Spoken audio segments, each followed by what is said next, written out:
ये रसीला, मज़ेदार और हलवाई से भी ज़्यादा बेहतरीन और परफेक्ट हलवा अब आप भी घर में बना सकते हैं। किस तरह से बनाएंगे, कौन सी रेसिपी वो लोग इस्तेमाल करते हैं और क्या सीक्रेट चीज़ वो डालते हैं इसमें, सब मैं आपको बताऊंगी। बस आपने वीडियो को पूरा एंड तक देखना है। बिस्मिल्लाहिर्रहमानिर्रहीम, अस्सलाम वालेकुम। मैं हूं नूर, आपके अपने चैनल चटखारा फ्यूजन्स बाय नूर से। आज हम बनाएंगे ये सूजी का मज़ेदार सा हलवा। तमाम टिप्स एंड मेजरमेंट्स आप लोगों को बताऊंगी, किस तरह से कितनी मेजरमेंट से सारी चीज़ें जाएंगी। तो चलिए फिर हम वीडियो को स्टार्ट कर लेते हैं। सबसे पहले एक बर्तन में हम 1 कप के करीब सूजी शामिल कर देंगे। सूजी मैंने यहाँ पे 1 कप ली है। छान के सूजी ले लीजिएगा और एक नज़र देख लीजिएगा उसमें कुछ ना हो। तो सूजी मैंने इसमें डाल दी है। अब मीडियम लो फ्लेम पर हम इस सूजी को भूनेंगे। सूजी को हमने बिल्कुल ब्राउन नहीं करना है, बस हमें इतना भूनना है सूजी को कि सूजी में से भुनी भुनी सी खुशबू आने लगे और सूजी का कलर जो है वो वाइट ही रहेगा।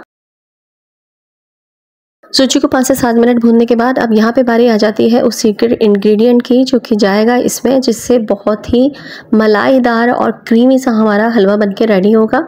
वो है बेसन। यहाँ पे 2 टेबलस्पून मैंने बेसन का इस्तेमाल किया है। अब बेसन को इसमें शामिल करने के बाद हम बेसन को भी भूनेंगे। अब यहाँ पे एक सवाल आप कर सकते हैं कि सूजी और बेसन को हम एक साथ क्यों नहीं डाल सकते।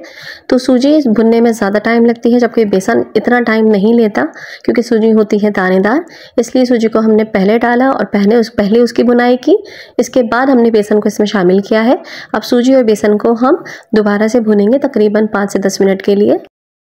यह हलवा बनके जब तैयार होता है ना, तो इतना लजीज होता है कि आप पूरी पराठे रोटी के साथ तो इसे खा ही सकते हैं, लेकिन ये चमचे के साथ भी आप खाएंगे और इतना लजीज होता है कि आपका हाथ रोकना मुश्किल हो जाएगा। तो बस सूजी और बेसन को हमने भून लिया है। सूजी और बेसन को मज़ीद 10 से 12 मिनट हल्की आंच पर भूनने के बाद ये देखिए सूजी का कलर भी चेंज नहीं हुआ है और सूजी और बेसन हमारा अच्छी तरीके से भुन भी चुका है कि इसमें से भीनी भीनी मज़ेदार से खुशबू आने लगी है। बस अब हम इसको एक दूसरी डिश में ट्रांसफ़र कर लेंगे ताकि इसका कुकिंग प्रोसेस रुक जाए, वरना कढ़ाई में ये मज़ीद सिकती रहती और फिर ये ब्राउन हो जाती नीचे से। अब यहाँ पे कढ़ाई में मैं 1 टेबलस्पून के करीब असली देसी घी इस्तेमाल कर रही हूँ। आप चाहे तो आप नॉर्मल घी भी इस्तेमाल कर सकते हैं। इस घी में हम अपने ड्राई फ्रूट्स को फ्राई कर लेंगे हल्का सा, जिसमें मैंने किशमिश, बादाम, खोपरा और छुआरे ले लिए हैं। आप जो भी आपके पास ड्राई फ्रूट्स अवेलेबल हो आप वो इसमें शामिल कर सकते हैं। छुआरे जो अक्सर निकाह में बच जाते हैं, निकाह की पोटलियाँ जो मिलती हैं निकाह के बाद, उसमें कोई भी छुआरे खाने के लिए रेडी नहीं होता, तो अक्सर मैं छुआरे इसी तरह से ख़त्म करती हूँ सबको खिलाकर। तो आपके पास भी बच जाते होंगे, जब भी आपके पास बच जाए तो आप उसको इसी तरह से खिला सकते हैं घर वालों को। फ्लेम मैंने यहाँ पे बहुत कम रखी हुई है, बिल्कुल लो से थोड़ी सी ज़्यादा आंच जो होती है वो मैंने करके रखी है, ताकि हमारा मेवा जो है वो जल ना जाए या फिर ज़्यादा ना सिक जाए। जैसे ही आप ये देखें कि आपकी किशमिश फूलना शुरू हो चुकी है, तो बस आप समझें कि आपका ड्राई फ्रूट जो आपने डाला है वो अच्छी तरह से सिक गया है। फिर हम ड्राई फ्रूट्स को निकाल लेंगे। ये देखिए तमाम ड्राई फ्रूट्स मैंने अलग प्लेट में निकाल लिए हैं। अब आ जाते हैं उसके नेक्स्ट प्रोसेस की तरफ। अब उसी कढ़ाई में जिसमें मैंने ड्राई फ्रूट्स को फ्राई किया था, मैं यहाँ पे डाल दूँगी चीनी। चीनी का हिसाब हमने ये रखना है कि जितनी हमने सूजी ली थी उससे डबल हमको चीनी का इस्तेमाल करना है। तो यहाँ पे मैंने 1 कप सूजी ली थी, तो मैं यहाँ पे चीनी 2 कप शामिल करूँगी और 1 कप ही मैंने सूजी ली थी, तो 1 कप ही मैं उसमें घी इस्तेमाल कर रही हूँ, ये शामिल कर दूँगी। आप चाहें तो आप तेल भी इस्तेमाल कर सकते हैं। और जितनी आपने सूजी ली थी उससे 4 गुना ज़्यादा आपने पानी रखना है। मतलब ये कि 4 कप मैं इसमें पानी शामिल करूँगी। तो हिसाब किताब आप अच्छी तरीके से देख लीजिएगा, नोट डाउन कर लीजिएगा। 3 से 4 छोटी इलायचियों को मैंने इनका मुंह खोल के इसमें शामिल कर दिया है और यहाँ पे तकरीबन ½ टीस्पून के करीब जर्दे का रंग मैं इसमें शामिल कर रही हूँ। अब हमारी आ जाती है एक और सीक्रेट इंग्रेडिएंट की। जी हाँ, यहाँ पे मैं ले रही हूँ तकरीबन 2 पिंच के करीब नमक। नमक बहुत ज़रूरी होता है किसी भी मीठी चीज़ की मिठास को बैलेंस और इन्हेंस करने के लिए। एक मर्तबा आप इस तरह से बनाकर देखिएगा, आप देखिएगा कि सूजी के हलवे का टेस्ट ही बिल्कुल अलग हो जाएगा। अब हम फ्लेम को ऑन करने के बाद इसको पकाएंगे ताकि चीनी हमारी अच्छी तरीके से मिक्स हो जाए, घुल जाए। साथ ही साथ मैं इसमें शामिल कर दूंगी केवड़ा वाटर। अगर आपके पास केवड़ा वाटर ना हो तो आप केवड़ा एसेंस में थोड़ा सा पानी शामिल करके वो भी इसमें डाल सकते हैं। ये तमाम चीज़ें ऐड करने के बाद फ्लेम को मैंने मीडियम से हाई की तरफ कर दिया है ताकि इसमें बॉयल आ जाए और चीनी हमारी जल्दी से मेल्ट हो जाए। यहाँ पे हमने चीनी का कोई 1 तार या 2 तार का शीरा नहीं बनाना है, बस हमें चीनी के मेल्ट होने का इंतज़ार करना है। ये देखिए चीनी हमारी मेल्ट हो चुकी है अच्छी तरीके से।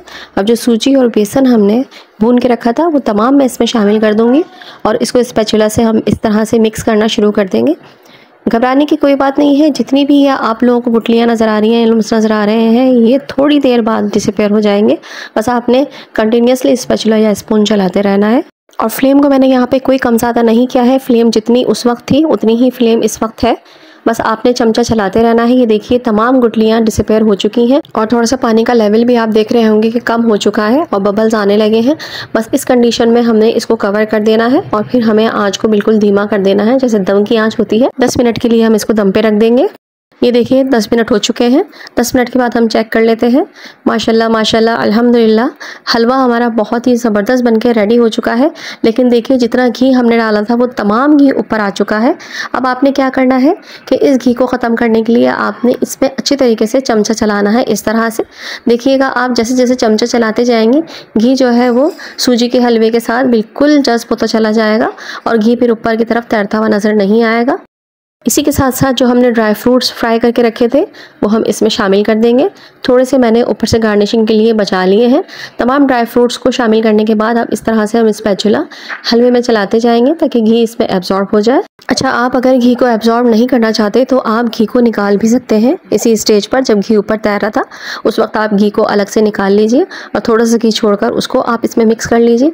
ये देखिए तमाम घी इसमें एब्जॉर्ब हो चुका है और ये देखिए हलवे के टेक्स्चर देखिए आप, कितना क्रीमी और कितना मलाईदार, मुंह में घुल जाने वाला रसीला हलवा हमारा बनके रेडी हुआ है।